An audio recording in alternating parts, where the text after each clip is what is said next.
Saldico na ang numero 1 kawatan ay si Marcos Jr. Una, nag-insert ng 100 bilyon pesos at sa kanyang ugali na mangurakot, binigyan ni Saldico bilang komisyon si Marcos Jr. ng 25 bilyones na pesos at ito ay binusan niya, mga kababayan. Sa pangalawang pagsalita ni Saldi, sinasabi niya na kumuha din ng pera doon sa Bulacan District Engineering Office na 56 bilyones na pesos at ito ay tinanggap ni Martin Romualdez at ni Saldico. Kulang-kulang ng 100 bilyon pesos ang binulsa ni Marcos sa ating mga kababayan bilang buwis at ito po ay ginawa sa pamamagitan ng ugali ni Marcos at mula pa sa kanyang tatay at siya naman at yung kanyang anak, ang ugali nila ay panguhurakot lamang, mga kababayan. Mga kurakot, magnanakaw! Mga kababayan, sa panahon ni Marcos Sr., yung tatay, nagiging kasama tayo sa Guinness Book of Record as the most corrupt na nagnakaw sa gobyerno si Marcos Sr. Pero nalampasan ng anak niya, $1 billion lang yung nakuha ng tatay, ngayon trilyon ang pagnanakaw nitong anak base sa mga sinabi ni Saldico sa kanyang statement. So, mga kababayan, ang isang magnanakaw, wala nang kredibilidad na magpatuloy pa na mag-manage o magpatuloy na magiging presidente sa ating bansa, mga kababayan. Dito lang ako. Marcos has lost credibility. Manawagan ng buong Pilipinas, Marcos, wala lang saysay ang pagmalakad mo sa bayan. Hirap na hirap ng taong bayan. Yung gold, binenta mo sa murang halaga para kumurakot ka rin. Di umano, sabi ni Marcoleta, 100 bilyon ang nawala sa atin sa pagbenta ng gold. 100 billion pesos ang nalugi. Nagtayo siya ng mahal ni Kapan. Isang investment. Pero saan ang galing ang pera? Inuha ang pera sa land bank na para sana sa ating mga magsasaka na makahiram ng pera para makapag-cultivate sila ng kanilang yuta or lupa. Ang DBP naman, kinuhanan din ng 25 billion pesos para lamang ilagay dito sa Marlikapan. Pero kung iniwanan yun sa DBP, mas malaki pa ang kikitain ng DBP kaysa dito sa Marlikapan. Nagawa-gawa lamang ni Marcos para mag-luslay din ng pera dyan sa Marlikapan. So mga kababayan, nagkaisa po tayo, magkaisa hanggang manatili si Marcos, hindi po tayo titigil ng panawagan sa kanya dahil kawawa ng ating bansa, malapit na tayo mahulog sa bangin dahil sa mismanagement, incapacity, kasi sabi ng kanyang kapatid, siya ay wala ng pag-iisip dahil bangag. Magmula pa ng bata pa siya hanggang ngayon, nagtudroga pa rin at kaya utang-utang ang pananalita, giwi-giwi ang mukha. Tapos sabihin na nagsimula rin si Amy Marcos, hindi po totoo. Tayo mismo, makita natin sa video si Marcos. Anong itsura? Adik! Adik!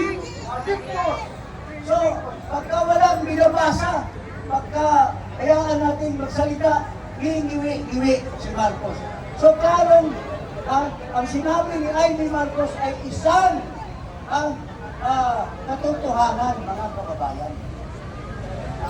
isang kapatid hindi magsasumbong tungkol sa kabulastugan ng isang kapatid kung hindi niya tinitingnan ang kapakanan ng bayan.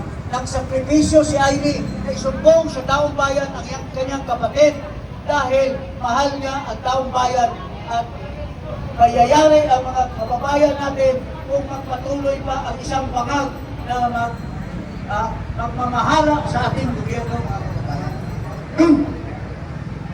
So, mga kababayan, nagagalak ako na nandito tayo ngayon, although tayo, kusang loob tayo nagpunta dito, walang isang kusing na binigay sa isa't isa natin dahil ang puso at diwa natin ay para sa taong bayan. Hindi tulad ng mga iba nagrarally na bayad. At mayroon isang niwi na congressman, nakita nyo, step up daw si Marcos, step up. Si Boy Niwi! Kasi, alam mo, itong grupo ng Akbayan, hindi naman yan mananalo sa isang eleksyon. Pagka-presidente, pagka-vice-presidente. Pero gusto nila manatili si Marcos para makuha nila ang oportunidad na kung aabot si Marcos sa 2028, yung kanilang kandidata na kidnapper o minor, si Ontiveros, ay nag-ambisyon na magiging Pangulo. Pero walang pagmamahal ang taong bayan dyan. Binabayaran ng mga testigo. Congressman Jing, 1 minute disturbance lang sa inyo ni Atty. Maniluna. Mga kababayan, nandito po ngayon si Martin Romualdez at si Marcos. Maniwala kayo, tawagin po natin si Bongbong Marcos at si Martin Romualdez. Yan! Nandito po! Yan! Si Bongbong at si Martin Romualdez! Kung ipagpatuloy mo. So, ito ay pagmumuka ng mga buhaya. Sinabi nga natin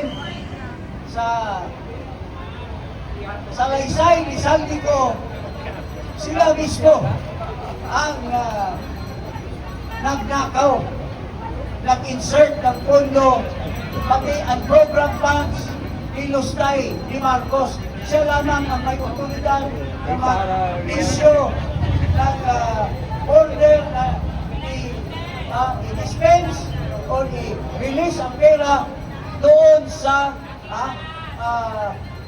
DPWH para lamang lustayin sa mga ghost projects. At sabi ni Saldico, 56 billion ang kinita ni Martin Romualdez at ni Marcos, mga kababayan. Ilang bilyon na mga tao ang magkakain ng 3 beses sa isang araw doon sa tinawag nilang ikinurakot nilang 56 billion. Ilang eskwelahan ang mapapatayo ng ating bansa. Ilang pamahay para sa mga mahihirap ang mapapatayo. Ilang mga pamimili natin sa palengke ang bababa ang presyo kung hindi nila ninakaw ang milyon-milyon na pera, mga kababayan. Kaya kawawa talaga ang ating bansa dito sa mga kabulastugan, magnanakaw, itong magpinsan.